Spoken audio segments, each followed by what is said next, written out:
Hello everyone, welcome to big learning. നമ്മൾ ഇന്ന് discuss ചെയ്യാൻ പോകുന്നത് പൊളിറ്റിയുടെ PYQs ആണ്. ഓക്കെ, NTPCയിലും SSC CGLലും മുൻ വർഷങ്ങളിൽ ചോദിച്ച ക്വസ്റ്റ്യൻസ് ആണ് നമ്മൾ ഇന്ന് ഡിസ്കസ് ചെയ്യാൻ പോകുന്നത്. ഫസ്റ്റ് ക്വസ്റ്റ്യൻ നോക്കിയേ, എന്താ വെച്ചിരിക്കുന്നത്? Which of the following articles of the Indian constitution is related with the separation of judiciary from the executive? Okay, നമ്മൾ മുമ്പ് സ്കൂളിലൊക്കെ പഠിച്ചിട്ടുണ്ടായിരിക്കും ഈ 3 പില്ലേഴ്സ് എന്നൊക്കെ പറഞ്ഞിട്ട്. എന്തൊക്കെയാ? ജുഡീഷ്യറി, എക്സിക്യൂട്ടീവും ലെജിസ്ലേറ്റീവ് ആണ്. ഈ മൂന്ന് പേര് എന്ത് ചെയ്യാൻ പാടില്ല? ഇൻവോൾവ് ചെയ്യാൻ പാടില്ല. ഈ എക്സിക്യൂട്ടീവ് ജുഡീഷ്യറിയിൽ ഇൻവോൾവ് ചെയ്താലുള്ള പ്രശ്നം എന്താ? എക്സിക്യൂട്ടീവ് എന്ന് പറയുന്നത് എന്താണ്? ഇവിടുത്തെ എക്സിക്യൂട്ടീവ് എന്ന് ഉദ്ദേശിക്കുന്നത് പ്രൈം മിനിസ്റ്റർ, അവരെയാണ് എക്സിക്യൂട്ടീവ് എന്ന് ഉദ്ദേശിക്കുന്നത്. ഓക്കെ, പ്രൈം മിനിസ്റ്ററും കൗൺസിൽ ഓഫ് മിനിസ്റ്റേഴ്സിനെയാണ് എക്സിക്യൂട്ടീവ് എന്ന് ഉദ്ദേശിക്കുന്നത്.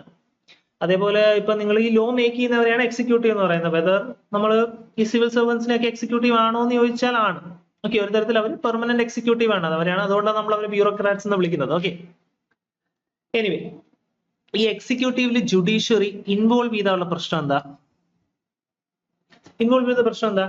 കറപ്ഷൻ നടക്കും, അല്ലെ? കറപ്ഷൻ നടക്കാനുള്ള സാധ്യത കൂടുതലല്ലേ, കാരണം ലോ മേക്ക് ചെയ്യുന്നത് ആരാണ്? എക്സിക്യൂട്ടീവ് ആണ്. ഓക്കെ, അപ്പം അവര് പറയുന്ന ഒരാളെ ജുഡീഷ്യറിയിൽ അപ്പോയിന്റ് ചെയ്ത് കഴിഞ്ഞാൽ ഒബ്വിയസ്ലി അയാള്, ആ ജഡ്ജ്, അവർക്ക് ഫേവർ ആയിട്ടുള്ള ഡിസിഷൻ അല്ലേ എടുക്കുള്ളൂ. സോ ഒബ്വിയസ്ലി എന്ത് ചെയ്യാൻ പാടില്ല? എക്സിക്യൂട്ടീവിന്റെ ഇന്റർഫറൻസ് എവിടെ വരാൻ പാടില്ല? ജുഡീഷ്യറിയിൽ വരാൻ പാടില്ല. അത് ഏത് ആർട്ടിക്കിൾ ആണ് പറയുന്നത് എന്നുള്ളതാണ് ചോദ്യം. അത് പറയുന്നത് ആർട്ടിക്കിൾ 50 ആണ്. ഓക്കെ, ആർട്ടിക്കിൾ 50 എന്തിനാണ് ഡീൽ ചെയ്യുന്നത്? Deals with separation of judiciary from executive. അത് ഭയങ്കര ഇമ്പോർട്ടന്റ് ആയിട്ടുള്ള ഒരു കേസാണ്. കാരണം എന്താന്ന് വെച്ച് കഴിഞ്ഞാൽ, ഞാൻ നേരത്തെ പറഞ്ഞു, ഇന്ത്യയിൽ ഈ സുപ്രീം കോടതി ജഡ്ജിമാരെ എങ്ങനെ അപ്പോയിന്റ് ചെയ്യുന്നതെന്ന് അറിയോ? ഈ കൊളീജിയം സിസ്റ്റം ആണ്. ഓക്കെ, എന്താണ്? കൊളീജിയം സിസ്റ്റം ആണ്.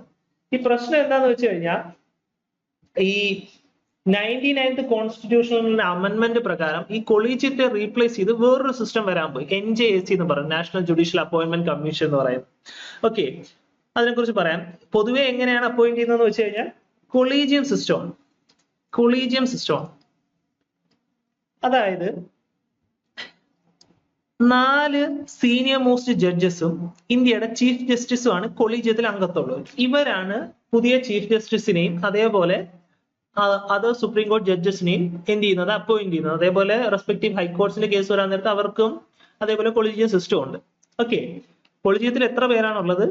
ചീഫ് ജസ്റ്റിസും അതേപോലെ 4 സീനിയർ മോസ്റ്റ് സുപ്രീം കോടതി ജഡ്ജിമാരുമാണുള്ളത്. ഇവരാണ് ഒബ്വിയസ്ലി എന്ത് ചെയ്യുന്നത്? പുതിയ ചീഫ് ജസ്റ്റിസിനെയും ജഡ്ജസിനെയും അപ്പോയിന്റ് ചെയ്യുന്നത്. പക്ഷെ ഒബ്വിയസ്ലി ചീഫ് ജസ്റ്റിസ് എന്ന് പറയുന്നത് സീനിയർ മോസ്റ്റ് ജഡ്ജാണ്. ഓക്കെ, ഏറ്റവും കൂടുതൽ സീനിയർ ആയിട്ട് സുപ്രീം കോടതിയിൽ ഇരുന്ന ആരാണോ അയാളായിരിക്കും അവിടുത്തെ ചീഫ് ജസ്റ്റിസ്. ഓക്കെ, അതിൽ യാതൊരു മാറ്റമില്ല. പൊതുവെ 1970s തൊട്ട് 1990s തൊട്ട് അങ്ങനെയാണ് കണ്ടുവരുന്നത്. ഈവൻ ദോ അത് ഇടയ്ക്ക് കുറച്ച് വിവാദമായിട്ടുണ്ടായിരുന്നു. എനിവേ, അത് മറന്നേക്ക്, ജസ്റ്റ് ഇത് മാത്രം ഓർത്ത് നിന്നാൽ മതി. കൊളീജിയം സിസ്റ്റം ആണ് എന്ത് ചെയ്യുന്നത്? ഇപ്പൊ നടന്നു വരുന്നത്. സുപ്രീം കോടതി ജഡ്ജിമാരായാലും ഹൈക്കോടതി ജഡ്ജിമാരായാലും അപ്പോയിന്റ് ചെയ്യുന്നത് കൊളീജിയം സിസ്റ്റം ആണ്. ഈ കൊളീജിയം സിസ്റ്റത്തിൽ എക്സിക്യൂട്ടീവിന്റെ ഇന്റർഫറൻസ് ഉണ്ടോ? ഇല്ലല്ലോ. അങ്ങനെയാണ് 99th കോൺസ്റ്റിറ്റ്യൂഷണൽ അമെന്റ്മെന്റ് കൊണ്ടുവരുന്നത്. 99th കോൺസ്റ്റിറ്റ്യൂഷണൽ അമെന്റ്മെന്റ് കൊണ്ടുവരുന്നത് എന്തിനെ? NJAC, national judicial appointment commission. Okay, 1950ലാണ്, സോറി 99th കോൺസ്റ്റിറ്റ്യൂഷണൽ അമെന്റ്മെന്റ് പ്രകാരമാണ് കൊണ്ടുവന്നത്. ഇതിന്റെ പ്രത്യേകത എന്ന് വെച്ച് കഴിഞ്ഞാൽ, ഇതിന്റെ കോമ്പോസിഷൻ എന്ന് പറഞ്ഞു കഴിഞ്ഞാൽ ഇതിനകത്ത് ചീഫ് ജസ്റ്റിസ് കാണും. ഓക്കെ, അതേപോലെ ഒരു യൂണിയൻ ലോ മിനിസ്റ്റർ ഉണ്ട്. യൂണിയൻ ലോ മിനിസ്റ്റർ ഉണ്ട്. അതേപോലെ 2 സീനിയർ മോസ്റ്റ് ജഡ്ജും ഉണ്ട്. അതേപോലെ 2 എമിനന്റ് പേഴ്സൺസും ഉണ്ട്. ഓക്കെ, 2 എമിനന്റ് പേഴ്സൺസ്, അതായത് ഈ ലോ ആയിട്ട് റിലേറ്റ് ചെയ്ത കാര്യങ്ങളിൽ ഏറ്റവും കൂടുതൽ അറിയാവുന്നവർ. ഈ 2 എമിനന്റ് പേഴ്സൺസിനെ അപ്പോയിന്റ് ചെയ്യുന്നത് പിന്നെ ഒരു കമ്മിറ്റിയാണ്. ആ കമ്മിറ്റിക്കകത്ത് prime minister, chief justice, LOP, leader of ഒപ്പോസിഷനും ഉണ്ടായിരുന്നു. ഓക്കെ, ഇത്രയായിരുന്നു NJACയുടെ കോമ്പോസിഷൻ എന്ന് പറയുന്നത്. പക്ഷേ ഇതിനകത്ത് നോക്കിയേ, എക്സിക്യൂട്ടീവിന്റെ ഇന്റർഫറൻസ് ഇല്ലേ? യൂണിയൻ ലോ മിനിസ്റ്ററിന്റെ ഇന്റർഫറൻസ് എവിടെ വന്നു?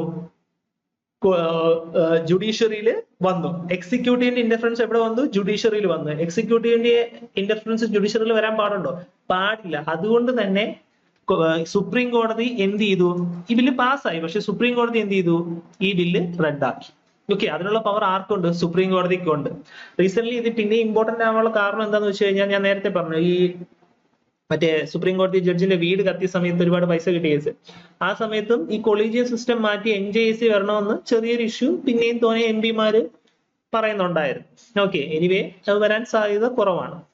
Okay, as long as there is involvement of the executive from judiciary അതിനുള്ള ചാൻസസ് കുറവാണ്. പക്ഷെ ഒരുപാട് പേര് അതിനെ അഡ്വക്കേറ്റ് ചെയ്യാറുണ്ട് NJC വരണമെന്നുള്ളത്. എനിവേ, ബാക്കി ഓപ്ഷൻസ് നോക്കാം. ആർട്ടിക്കിൾ 44. ആർട്ടിക്കിൾ 44 എന്താണ്? ആർട്ടിക്കിൾ 44 ഭയങ്കര ഇമ്പോർട്ടന്റ് ആയിട്ടുള്ളതാണ്. UCC, okay, uniform civil code. ഇന്ത്യയിൽ യൂണിഫോം സിവിൽ കോഡ് വരണം എന്നുള്ളത് ഭയങ്കരമായിട്ട് പ്രശ്നമായിക്കൊണ്ടിരിക്കുന്ന ഒരു കാര്യമാണ്. ഓക്കെ, പക്ഷെ ഇന്നവരെ എവിടെ വന്നിട്ടില്ല, ഇന്ത്യയിൽ നിലവിൽ വന്നിട്ടില്ല. ഉത്തരാഖണ്ഡ് സ്റ്റേറ്റിൽ മാത്രമാണ് എന്ത് ചെയ്തിട്ടുള്ളത്, നിലവിൽ വന്നിട്ടുള്ളത്. ഓക്കെ, മോസ്റ്റ് പ്രോബബ്ലി ഇനി വരുമായിരിക്കും. ഈ ഗോവയിൽ UCC ഉണ്ട്, പക്ഷെ അത് ഇന്ത്യക്ക് സ്വാതന്ത്ര്യം കിട്ടുന്നതിന് മുമ്പേ പോർച്ചുഗീസ് റൂൾ തൊട്ടേ ഉള്ള ഒരു ടൈമാണ്. ഓക്കെ, അതുകൊണ്ട് മുഴുവനായിട്ട് അവിടെയും അതൊരു UCC ആണെന്ന് നമുക്ക് പറയാൻ പറ്റില്ല. UCC ആക്ച്വലി ഫുള്ളി ഇംപ്ലിമെന്റ് ചെയ്ത ഒരു സ്റ്റേറ്റ് എന്ന് പറയുന്നത് ഏത് തന്നെയാണ്? ഉത്തരാഖണ്ഡ് തന്നെയാണ്. ഓക്കെ, അതുകൊണ്ട് അതും അറിഞ്ഞിരിക്കുക ഏത് സ്റ്റേറ്റിലെ UCC ഇപ്പം ഈയിടെ ഇംപ്ലിമെന്റ് ചെയ്തത്. May be most probably in the future UCC ഇന്ത്യയിലും എന്ത് ചെയ്യാൻ പറ്റും, ഇംപ്ലിമെന്റ് ചെയ്യാൻ പറ്റും. ഈ UCC എന്ന് പറയുന്നത് ഈ എന്താന്ന് വെച്ച് കഴിഞ്ഞാൽ ഈ ഓരോ നമ്മുടെ ഈ എന്താ പറയാ, ഈ ഓരോ കാസ്റ്റിനും ഓരോ റൂൾ ആയിരിക്കും. ഇപ്പം ഈ അച്ഛന്റെ സ്വത്തുക്കളൊക്കെ ഓരോരുത്തർക്ക് കിട്ടുന്ന കേസിൽ ഓരോ കാസ്റ്റിനും ഓരോ റൂൾ ആയിരിക്കും. ഒബിയസ്ലി അത് ഞാൻ പറയുന്നില്ല. ഓരോ കേസിനും ഓരോ റൂൾ ആയിരിക്കും. ഇപ്പൊ ചിലപ്പം മക്കൾക്കായിരിക്കും എല്ലാം കിട്ടുന്നത്. ഓക്കെ, അതേപോലെ ഒരു കാസ്റ്റിന് വേണമെന്നുണ്ടെങ്കിൽ 2, 3 കെട്ടാം, എത്ര പേര് വേണോ കെട്ടാം. അതേപോലെ എന്നിട്ട് ചിലപ്പം ഈ അലിമോണി ഒന്നും കൊടുക്കാതെ ഇരിക്കാം. ഓക്കെ, ചിലപ്പോൾ ഹസ്ബൻഡ് എന്ന് പറയുന്ന ഒരാൾ വൻ റിച്ച് ആയിരിക്കാം. ഓക്കെ, സ്ത്രീ കല്യാണം കഴിച്ചുകൊണ്ട് വന്ന ആളെ ഡൈവോഴ്സ് ചെയ്ത് കഴിഞ്ഞ് അയാൾക്ക് പൊതുവെ എന്ത് ചെയ്യണം, അലിമോണി കൊടുക്കണം. ഭാര്യയ്ക്ക് എന്തില്ല എന്നുണ്ടെങ്കിൽ, പൈസയൊന്നും ഇല്ലെന്നുണ്ടെങ്കിൽ ഹസ്ബൻഡ് ക്യാഷ് കൊടുത്തേ പറ്റുള്ളൂ.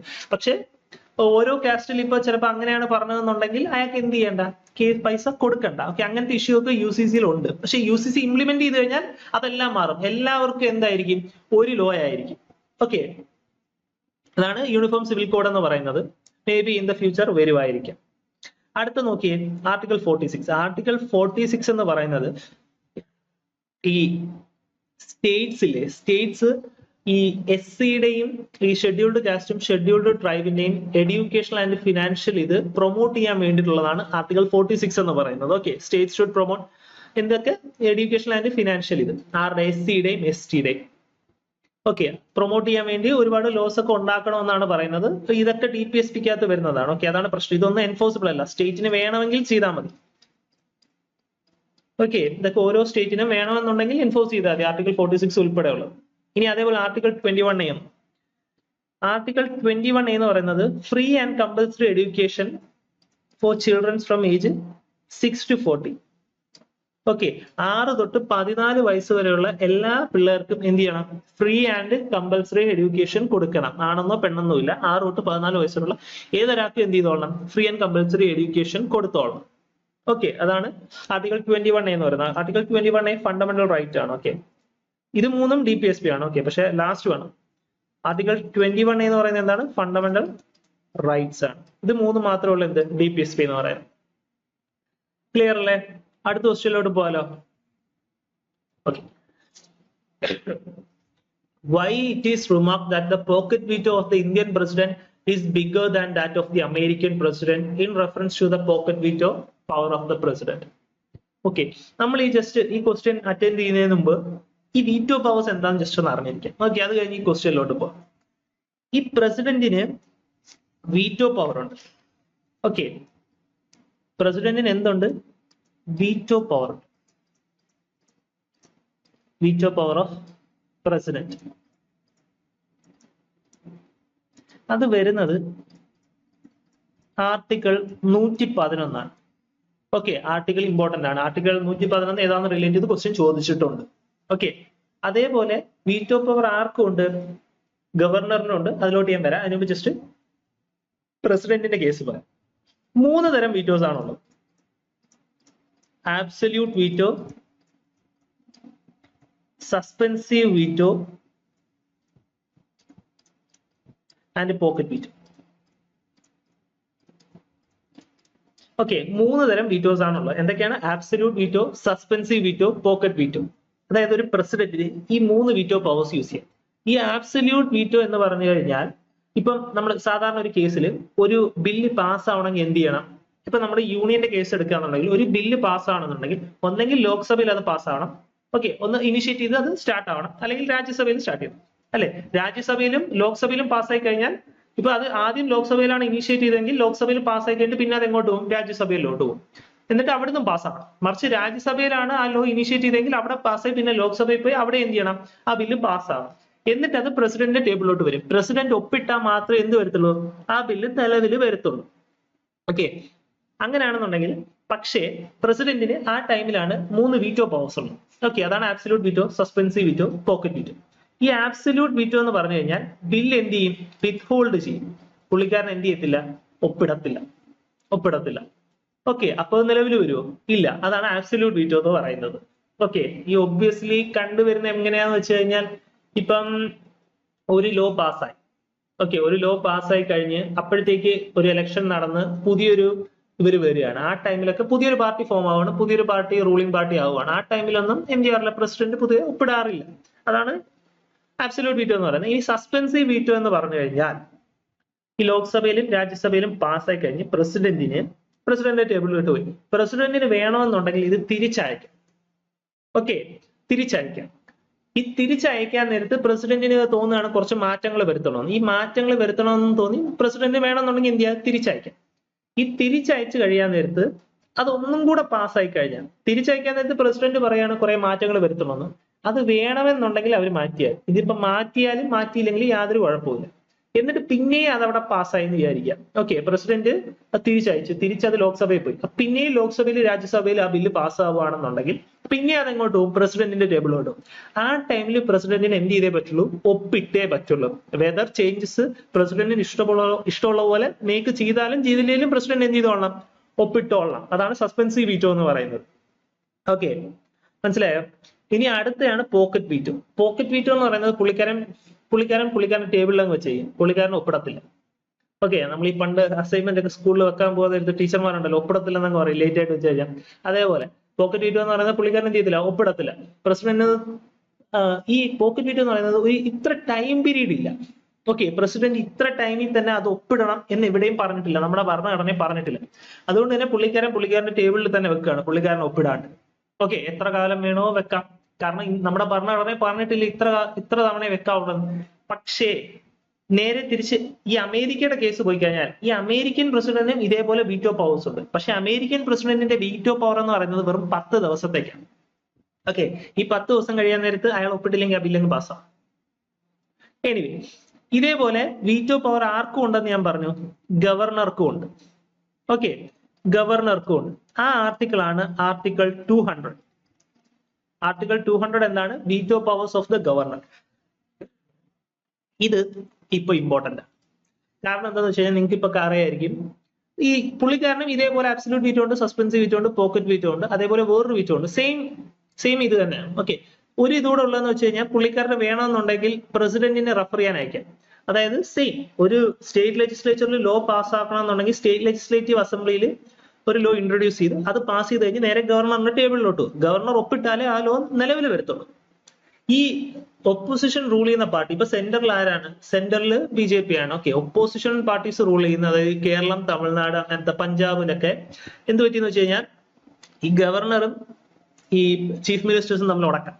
ഓക്കെ, നമ്മുടെ കേരളത്തിന് മുമ്പ് ആരിഫ് മുഹമ്മദ് ഖാൻ ഇരുന്ന ടൈമിലാണെങ്കിലും ഇപ്പം തമിഴ്നാടിന്റെ കേസിലാണെന്നുണ്ടെങ്കിലും ഇപ്പൊ അതാണ് നടക്കുന്നത്. ഓക്കെ, ഈ തമിഴ്നാടിന്റെ കേസിൽ കുറച്ചും കൂടെ, തമിഴ്നാടിനും കേരളത്തിനും അതേ അവസ്ഥ തന്നെയായിരുന്നു, പുള്ളിക്കാരൻ ഒപ്പിടത്തില്ല.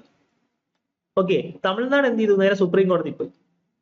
സുപ്രീം കോടതി പോയിട്ട് ഗവർണർ അങ്ങനെ ചെയ്യാൻ പാടില്ല എന്നും പറഞ്ഞ് എന്ത് വന്നു? വിധി വന്നിട്ടുണ്ടായിരുന്നു. ഓക്കെ, ഒരു ടൈം പീരീഡ് വെച്ച് ഞാൻ നേരത്തെ പറഞ്ഞു, ഇതിനൊന്നും ഒരു ടൈം പീരീഡ് ഇല്ല. ഈ പോക്കറ്റ് വീറ്റോയ്ക്ക്, സസ്പെൻസ് വീറ്റോയ്ക്ക് ഒന്നും എന്തില്ല, ഒരു ടൈം പീരീഡ് ഇല്ലായിരുന്നു.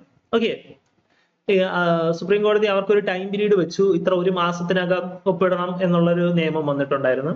ഓക്കെ, അത് സുപ്രീം കോടതി ലെജിസ്ലേച്ചറിൽ ഇൻവോൾവ് ചെയ്യാണ് വന്നത്. ഓക്കെ, സുപ്രീം കോടതി ഒരിക്കലും അങ്ങനെ ലോ മേക്കിംഗ് പ്രോസസ്സിലൊന്നും ഇൻവോൾവ് ചെയ്യാൻ പാടില്ലാത്തതാണ്. ബട്ട് സ്റ്റിൽ എനിവേ അത് കുഴപ്പമില്ല, നിങ്ങൾ അതൊന്നും നോക്കണ്ട. നിങ്ങൾ ജസ്റ്റ് വീറ്റോ പവർ ഗവർണറുടെ ആർട്ടിക്കിൾ ഏതാണെന്ന് ഒന്ന് ഓർത്ത് വെച്ചേക്കുക. ഏതാണ്? ആർട്ടിക്കിൾ 200 ആണ്. അത് ഇമ്പോർട്ടന്റ് ആണ്, ഇൻ കേസ് ചോദിക്കാൻ ഒരുപാട് സാധ്യതയുള്ളത്. ഓക്കെ, നമുക്ക് ക്വസ്റ്റ്യനിലോട്ട് വരാം. എന്താണ് ഓപ്ഷൻ നോക്കിയേ?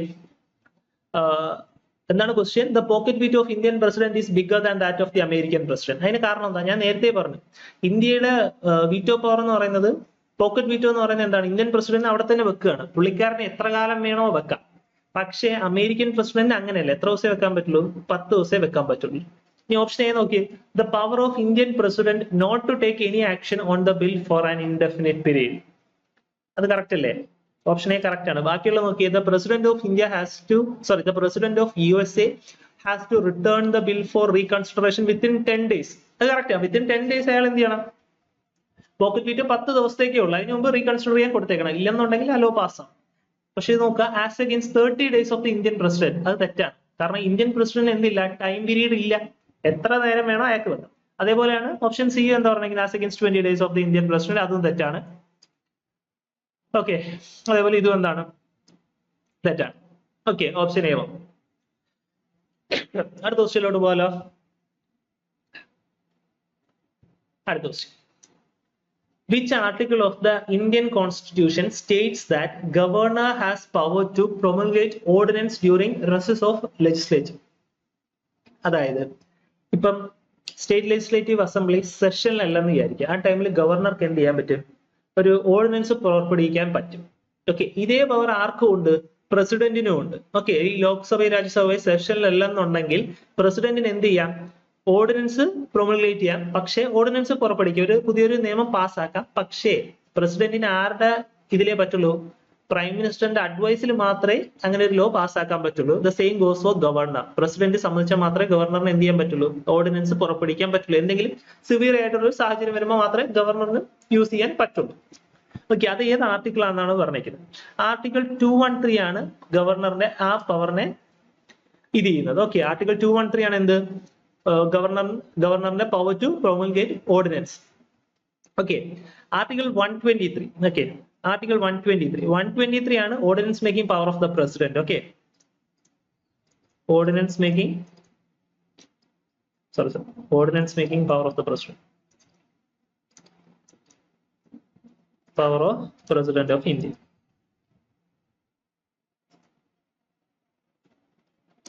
Ordinance making power of the president. ഇനി ഓക്കെ, എപ്പോഴാണ് പ്രസിഡന്റിന് ഓർഡിനൻസ് പുറപ്പെടുവിക്കാൻ പറ്റുന്ന? രാജ്യസഭയും ലോക്സഭയും സെഷനിൽ അല്ലാത്തപ്പോൾ. ഓക്കെ, ആ ടൈമിൽ വേണമെന്നുണ്ടെങ്കിൽ on the advice of prime minister and council of ministers president എന്ത് ചെയ്യാം? ഒരു ലോ പാസ്സാക്കാം. പക്ഷെ ഇതിന്റെ വാലിഡിറ്റി എന്ന് പറയുന്നത് ഇപ്പൊ സെഷനിലല്ലെന്ന് പറഞ്ഞില്ലേ, ഇപ്പൊ സെഷനിൽ ഇപ്പൊ കുറച്ച് കഴിയാൻ നേരത്തെ എന്ത് വരും? പാർലമെന്റ് സെഷനിൽ വരും അല്ലെ, ലോക്സഭ രാജ്യസഭ സെഷനിൽ വരും. സെഷനിൽ വന്നു കഴിഞ്ഞാൽ 6 ആഴ്ചക്കകം എന്ത് ചെയ്തോളണം? ആ സെഷൻ ആ ലോ പാസ്സാക്കിയിരിക്കണം, ഇല്ലെങ്കിൽ ആ ലോ ഫെയിൽ ആവും. ഓക്കെ, പിന്നെ തൊട്ട് നിലവിൽ വരത്തില്ല. 6 ആഴ്ചക്കകം എന്ത് ചെയ്തോളണം? ആ സെഷൻ ആ ഓർഡിനൻസ് പാസ്സാക്കിയിരിക്കണം. സെഷൻ സ്റ്റാർട്ട് ചെയ്ത് 6 ആഴ്ചക്കകം. അതേപോലെ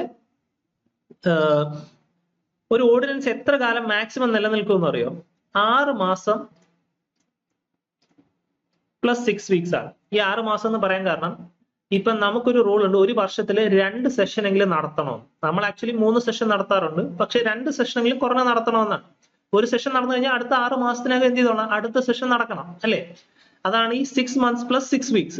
ഓക്കെ, ഒരു സെഷന് മുമ്പാണ് ഒരു ഓർഡിനൻസ് പുറപ്പെടുവിക്കുന്നെങ്കിൽ അടുത്ത സെഷൻ എന്തായാലും 6 മാസത്തിനകം കാണും. പിന്നെ 6 മാസം കഴിയുമ്പോൾ അടുത്ത സെഷനെ, ആ സെഷൻ നടക്കാൻ നേരത്ത് 6 ആഴ്ചക്കൊക്കെ എന്ത് ചെയ്തോളണം? ഈ ഓർഡിനൻസ് പാസ്സാക്കിയിരിക്കണം, ഈ പുതിയ ലോ പാസ്സാക്കിയിരിക്കണം. എന്നാൽ മാത്രമേ നിലവിൽ വരൂ. അപ്പോൾ ഒരു ഓർഡിനൻസ് മാക്സിമം എത്ര കാലം സർവൈവ് ചെയ്യും? 6 months plus 6 weeks. അതും കൂടെ ഓർത്തിരിക്കുക. ഓക്കെ, ഇത് ഓർക്കാൻ എളുപ്പമാണ്. ഓക്കെ, ഈ ആർട്ടിക്കിൾ 123 ആണ് ordinance making power of the president. 213 അതായത് ഈ 1ഉം 2ഉം തിരിച്ചിട്ടാൽ ordinance making power of the ഗവർണറും ആകും. ഓക്കെ, അത് ഓർത്തിരിക്കുക. ഇനി അടുത്ത ആർട്ടിക്കിൾ എന്താ പറഞ്ഞിരിക്കുന്നത്? ആർട്ടിക്കിൾ 214 എന്ന് പറയുന്നത് there shall be a high court for each state. എല്ലാ സ്റ്റേറ്റിനും ഹൈക്കോർട്ട് വേണം എന്നുള്ളതാണ്. ഓക്കെ, അതാണ് ആർട്ടിക്കിൾ 214 പറഞ്ഞിരിക്കുന്നത്. ക്ലിയർ ആണേ? ഇനി അടുത്ത ക്വസ്റ്റ്യൻ നോക്കാലോ. Article 356 and 360 in the Indian Constitution are the article based on. Article 356 article 360 എല്ലാവർക്കും അറിയുന്ന ഒരു കേസാണ് അല്ലെ? ആർട്ടിക്കിൾ 356 എന്താണ്? ആർട്ടിക്കിൾ 356 എന്ന് പറയുന്നത്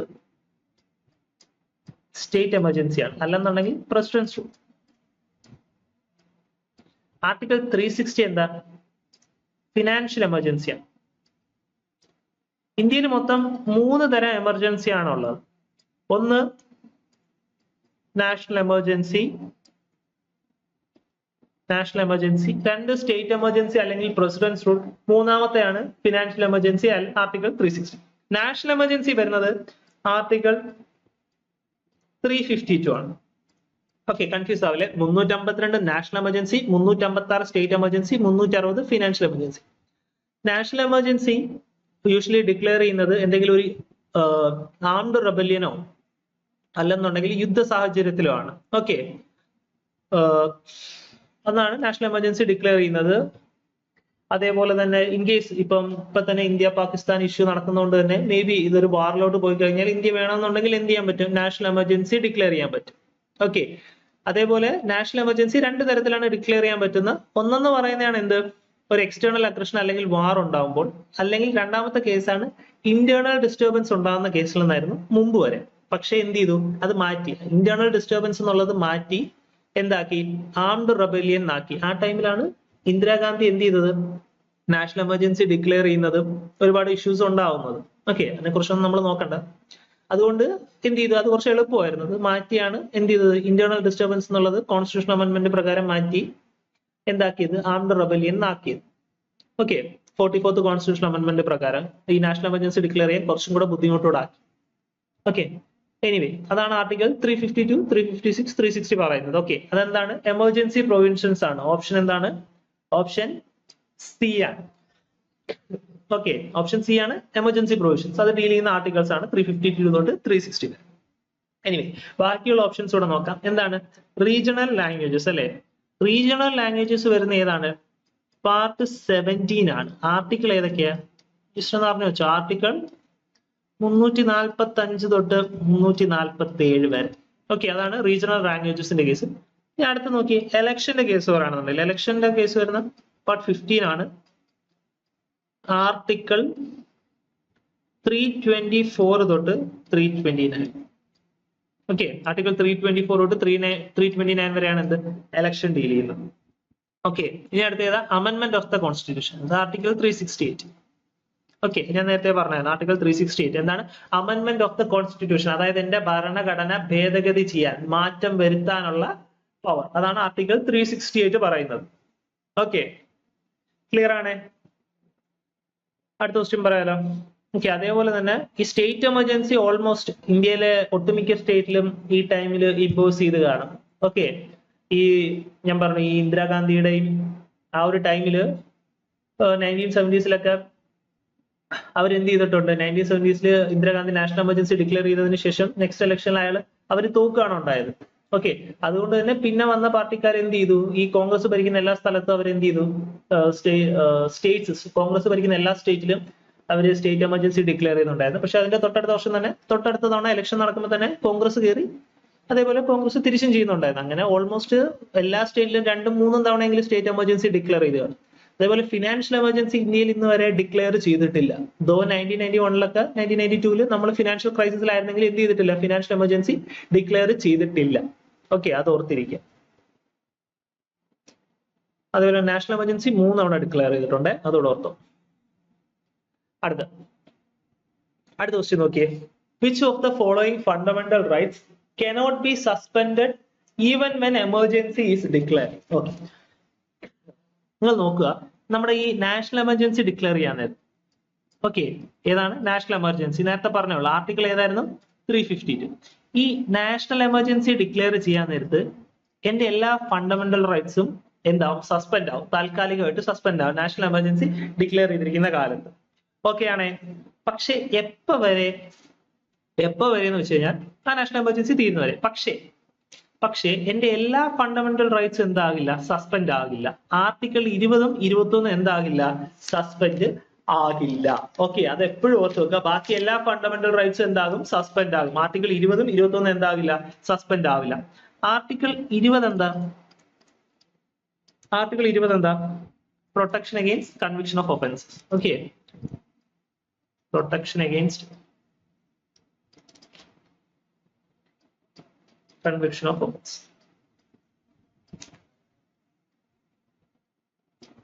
അതേപോലെ ആർട്ടിക്കിൾ 21 എന്താ, ആർട്ടിക്കിൾ 21 ഭയങ്കര ഇമ്പോർട്ടന്റ് ആണ് കേട്ടോ. Protection to life and personal liberty. Protection to life and personal liberty. ഇത് മാത്രമാണ് എന്താവത്തത്, സസ്പെൻഡ് ആവാത്തത്. ബാക്കിയെല്ലാം എന്തായിരിക്കും, സസ്പെൻഡ് ആവും. ഓക്കെ, ആർട്ടിക്കിൾ ബാക്കിയെല്ലാം കേസ് അറിയാവുന്നതല്ലേ. ബട്ട് ആർട്ടിക്കിൾ അടുത്ത ഓപ്ഷൻ നോക്കി, ആർട്ടിക്കിൾ 19ഉം 20ഉം. 20 എന്താന്ന് പറഞ്ഞു, protection of conviction against offences.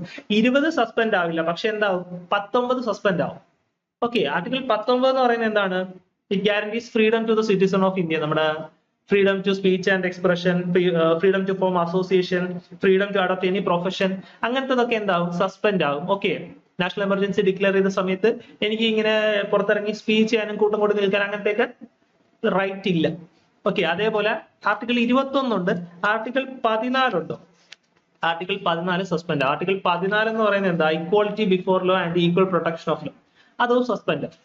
ഇനി അടുത്ത ലാസ്റ്റ് ഓപ്ഷൻ ആർട്ടിക്കിൾ 13 ആൻഡ് 15. 15 എന്താണ്, ഈ ഡിസ്ക്രിമിനേറ്റ് ചെയ്യാതിരിക്കാൻ വേണ്ടിയിട്ടുള്ളതാണ് അല്ലെ. എന്താ article 15 prohibits the state from discriminating against citizen on grounds again the religion, race, caste, sex and place of birth. ഇത് പ്രകാരം ഒന്നും എന്നെ എന്ത് ചെയ്യാൻ പാടില്ല, ഡിസ്ക്രിമിനേറ്റ് ചെയ്യാൻ പാടില്ല. ഓക്കെ, അതാണ് ആർട്ടിക്കിൾ 15 പറയുന്നത്. ഓക്കെ, ഈ ചിലരെയൊക്കെ ഈ പണ്ടത്തെ ടൈമില് ഇപ്പൊ നമ്മൾ ഈ നോർത്ത് ഈസ്റ്റിലോട്ടൊക്കെ പോയി കഴിഞ്ഞാൽ അവരുടെ ഫേസ് എന്ന് പറയുന്നത് വേറൊരു ടൈപ്പ് അല്ലേ, ഈ ചൈനീസ് പോലത്തേക്ക്. അങ്ങനെയൊക്കെ ഈ റേഷ്യൽ ആയിട്ടൊന്നും നമ്മൾ എന്ത് ചെയ്യാൻ പാടില്ല, ഡിസ്ക്രിമിനേറ്റ് ചെയ്യാൻ പാടില്ല. അതേപോലെ മതം ഉപയോഗിച്ചോ, അതേപോലെ തന്നെ ഈ കേരളത്തിലെ കേസാണെങ്കിലും നമ്മൾ ഈ SC ST ഒക്കെ പണ്ടൊക്കെ ഒരുപാട് ക്രൂശിക്കപ്പെട്ട ഒരു കാലഘട്ടം ഉണ്ടായിരുന്നു. ഓക്കെ, ഈ റിലീജിയന്റെ പേരിലും കാസ്റ്റിന്റെ പേരിലും ഒക്കെ നമ്മൾ ഡിസ്ക്രിമിനേറ്റ് ചെയ്യായിരുന്നു. അങ്ങനെ ഒന്നും എന്ത് ചെയ്യാൻ പാടില്ല, ഡിസ്ക്രിമിനേറ്റ് ചെയ്യാൻ പാടില്ല. അതാണ് എന്ത് പറയുന്നത്, ആർട്ടിക്കിൾ 15 പറയുന്നത്. 13 പറയുന്നത് എന്താണെന്ന് വെച്ച് കഴിഞ്ഞാൽ, എന്റെ ഫണ്ടമെന്റൽ റൈറ്റ്സ് വയലേറ്റ് ചെയ്യുന്ന എന്തെങ്കിലും ഒരു ലോ എന്തുവാ പാർലമെന്റ് പാസ്സാക്കി കഴിഞ്ഞാൽ അതെന്താകും, അത് റെഡ് ആവും എന്നുള്ള കേസാണ് പറയുന്നത്. ഓക്കെ, അത് നിലവിൽ വരില്ല എന്നുള്ളതാണ്. അത് സുപ്രീം കോടതിക്ക് എന്ത് ചെയ്യാൻ പറ്റും, ക്യാൻസൽ ചെയ്യാൻ പറ്റും എന്നുള്ളതാണ് ആർട്ടിക്കിൾ 13 പറയുന്നത്. Okay, all laws that are inconsistent or in derogation with the fundamental rights shall be void. Okay, ഇത് പാസ്സായി കഴിഞ്ഞാൽ തന്നെ എന്ത് ചെയ്യാൻ പറ്റും, സുപ്രീം കോടതിക്ക് അത് റെഡ് ആക്കാൻ പറ്റും. അതാണ് ആർട്ടിക്കിൾ 13 പറയുന്നത്. Okay, so fundamental rights national emergency declare ചെയ്ത് കഴിയാൻ നേരത്തെ എന്റെ ഫണ്ടമെന്റൽ റൈറ്റ്സ് സസ്പെൻഡ് ആകും. ഏതൊക്കെ ഒഴികെ, 20ഉം 21ഉം ഒഴികെ. അത് എപ്പോഴും ഓർത്തിരിക്കും. ഓക്കെ, നാഷണൽ എമർജൻസി വരുമ്പോൾ ഉള്ള കേസാണ്. ഓക്കെ, സ്റ്റേറ്റ് എമർജൻസിയും അതേപോലെ ഫിനാൻഷ്യൽ എമർജൻസിയും വരുമ്പോൾ എന്റെ ഫണ്ടമെന്റൽ റൈറ്റ്സ് സസ്പെൻഡ് ആവില്ല. അതും കൂടെ ഓർത്തിരിക്കുക. ക്ലിയർ ആണോ? ഓക്കെ അല്ലേ? ഇനി അടുത്ത ക്വസ്റ്റ്യൻ നോക്കിയേ. The fundamental duties were added to the constitution by dash amendment. എന്റെ ഫണ്ടമെന്റൽ റൈറ്റ്സ് ആഡ് ചെയ്തത് 42nd കോൺസ്റ്റിറ്റ്യൂഷണൽ അമെൻഡ്മെന്റ് വഴിയാണ്. ഓക്കെ, എത്രാമത്തെ അമെൻഡ്മെന്റ് വഴിയാണ്? 42nd കോൺസ്റ്റിറ്റ്യൂഷണൽ അമെൻഡ്മെന്റ് പ്രകാരമാണ്. അത് ഓർത്തിരിക്കുക. ഈ 42nd തന്നെയാണ് നേരത്തെ ഞാൻ പറയുന്നത്, തുടങ്ങിയ ടൈമിൽ ഈ സോഷ്യലിസ്റ്റ്, സെക്യുലർ ആൻഡ് ഇന്റഗ്രിറ്റി എന്നുള്ള വേർഡും കൂടെ ഇവിടെ ആഡ് ചെയ്യപ്പെട്ടത്. ഓക്കെ, അത് ഏതിലാണ്? 42nd constitutional അമെൻഡ്മെന്റിലാണ്. ഈ 42nd കോൺസ്റ്റിറ്റ്യൂഷൻ അമെൻഡ്മെന്റിനെ നമ്മൾ വേറൊരു പേരോട് പറയും മിനി കോൺസ്റ്റിറ്റ്യൂഷൻ. കാരണം ഒരുപാട് കാര്യങ്ങൾ എന്ത് ചെയ്തിട്ടുണ്ട്, ആഡ് ചെയ്തിട്ടുണ്ട്. ഓക്കെ, നമ്മുടെ ആർട്ടിക്കിൾ 51A ആഡ് ചെയ്തിട്ടുണ്ടായിരുന്നു. അതേപോലെ എന്താ, സോഷ്യലിസ്റ്റ്, സെക്യുലർ ആൻഡ് ഇന്റഗ്രിറ്റി എന്നുള്ള വേർഡ് നമ്മുടെ പ്രിയമ്പിളിൽ ആഡ് ചെയ്തു. അതുകൊണ്ടൊക്കെ തന്നെ എന്താണ് 42nd constitution amendment mini constitution എന്ന് അറിയപ്പെടാറ്. നമ്മുടെ ചോദ്യം എന്താണ്, the fundamental duties. Fundamental duties അതാണ് ഏത്, ആർട്ടിക്കിൾ 51A. ആർട്ടിക്കിൾ 51A ആണ് എന്തെന്ന് പറയുന്നത്, എന്റെ ഫണ്ടമെന്റൽ ഡ്യൂട്ടീസ് എന്ന് പറയുന്നത്. ഓക്കെ, അത് ആഡ് ചെയ്തത് ഏത് അമെൻഡ്മെന്റ് പ്രകാരമാണ്? 42nd കോൺസ്റ്റിറ്റ്യൂഷൻ അമെൻഡ്മെന്റ് പ്രകാരമാണ്. ബാക്കിയുള്ള കൂടെ നോക്കാം. 44th constitution amendment. ഈ 44th കോൺസ്റ്റിറ്റ്യൂഷൻ അമെൻഡ്മെന്റ് എന്ന് പറയുന്നത് ഈ മറ്റേ നേരത്തെ പറഞ്ഞ ഈ നാഷണൽ എമർജൻസി ഡിക്ലെയർ ചെയ്തതിന് ശേഷം ഇലക്ഷൻ നടന്ന് തോറ്റ് മറ്റേ പാർട്ടിക്കാർ വന്ന ടൈമാണ്. അതുകൊണ്ടാണ് ഈ 44th കോൺസ്റ്റിറ്റ്യൂഷൻ അമെൻഡ്മെന്റ് അവർ ചെയ്തതെന്ന് വെച്ച് കഴിഞ്ഞാൽ നാഷണൽ എമർജൻസി ഡിക്ലെയർ ചെയ്യാൻ കുറച്ചും കൂടെ ഡിഫിക്കൽട്ട് ആക്കി. ഓക്കെ, അതേപോലെ തന്നെ ആർട്ടിക്കിൾ 31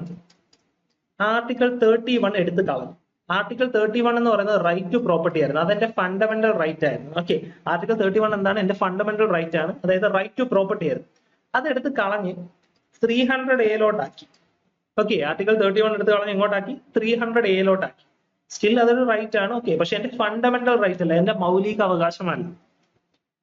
ഓക്കെ, ക്ലിയർ ആണ്? അതാണ് എന്തെന്ന് പറയുന്നത് 44th 42nd എന്ന് പറയുന്നത്. ഇനി 73rd 74th അതുകൂടെ ജസ്റ്റ് അറിയുന്നു. ഞാൻ പറഞ്ഞു നമുക്ക് മൊത്തം എത്ര ഷെഡ്യൂൾ ഉണ്ട്? 12 ഷെഡ്യൂൾ ഉണ്ട് അല്ലെ? 12 ഷെഡ്യൂൾ ഉണ്ട്. അതിലെ 11th ഷെഡ്യൂളും 12th ഷെഡ്യൂളും. ഈ 11th ഷെഡ്യൂൾ എന്ന് പറയുന്നതാണ് 73rd കോൺസ്റ്റിറ്റ്യൂഷണൽ അമെൻഡ്മെന്റ്. ഓക്കെ, എന്ന് പറയുന്നത് നമ്മുടെ പഞ്ചായത്തി രാജ് റിലേറ്റ് ചെയ്തിട്ടുള്ളതാണ്. പഞ്ചായത്തി രാജ്. ഓക്കെ, അതാണ് എന്തെന്ന് പറയുന്നത് 73rd constitutional amendment. Okay, 73rd constitution amendment. ഇനി 12ാമത്തേത് എന്ന് പറയുന്നത് 12th ഷെഡ്യൂൾ എന്ന് പറയുന്നത് 74th കോൺസ്റ്റിറ്റ്യൂഷണൽ അമെന്റ്മെന്റ് ആണ്. അതെന്ന് പറയുന്നത് മുനിസിപ്പൽ കോർപ്പറേഷൻ റിലേറ്റ് ചെയ്താണ്. Okay, municipal corporation relate corporation. Okay, അത് ജസ്റ്റ് അറിഞ്ഞിരിക്കുക 73rd 74th. ഇനി അടുത്ത question. In India, which of the following bills cannot be introduced in Rajya Sabha?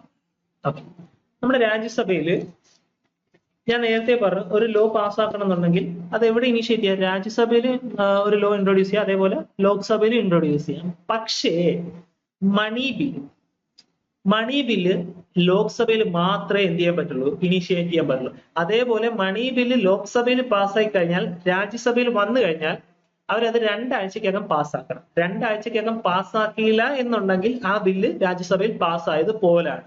Okay, മണി ബില്ലിന്റെ കേസിൽ രാജ്യസഭയ്ക്ക് എന്തില്ല? യാതൊരു പവറും ഇല്ല. ഓക്കെ, ക്ലിയർ ആണേ? ഓക്കെ, ഇനി അതേപോലെ ബാക്കിയുള്ള ഓപ്ഷൻസ് നോക്കിയേ. Both constitutional amendments and ordinary bill. Constitutional amendment എന്ന് പറയുന്നത് എവിടെ ഇൻട്രൊഡ്യൂസ് ചെയ്യാം? ബോത്ത് രാജ്യസഭയിൽ ഇൻട്രൊഡ്യൂസ് ചെയ്യാം, ലോക്സഭയിൽ ഇൻട്രൊഡ്യൂസ് ചെയ്യാം. ഓക്കെ, എവിടെ വേണം ഇൻട്രൊഡ്യൂസ് ചെയ്യാം. ഓർഡിനറി ബില്ലും അതേപോലെ തന്നെ രാജ്യസഭയിൽ ഇൻട്രൊഡ്യൂസ് ചെയ്യാം, ലോക്സഭയിൽ ഇൻട്രൊഡ്യൂസ് ചെയ്യാം. പക്ഷെ മണി ബില്ല് മാത്രം എന്ത് ചെയ്യാൻ പറ്റില്ല? രാജ്യസഭയിൽ ഇൻട്രൊഡ്യൂസ് ചെയ്യാൻ പറ്റില്ല. അത് എവിടെ ഇൻട്രൊഡ്യൂസ് ചെയ്യാൻ പറ്റുള്ളൂ? ലോക്സഭയിൽ ഇൻട്രൊഡ്യൂസ് ചെയ്യാൻ പറ്റുള്ളൂ. അതേപോലെ ലോക്സഭയിൽ പാസ്സായി കഴിഞ്ഞാൽ രാജ്യസഭയിൽ എന്ത് ചെയ്യണം? 2 ആഴ്ചക്കകം അത് അവിടെ പാസ്സാക്കിയിരിക്കണം. പാസ്സായില്ല എന്നുണ്ടെങ്കിൽ അത് പാസ്സായത് പോലെയാണ്. ഓക്കെ, ക്ലിയർ ആണോ? ഓക്കെ അല്ലേ? സോ നമ്മുടെ ഇന്നത്തെ ക്ലാസ് ഇത്രയേ ഉള്ളൂ. Thank you.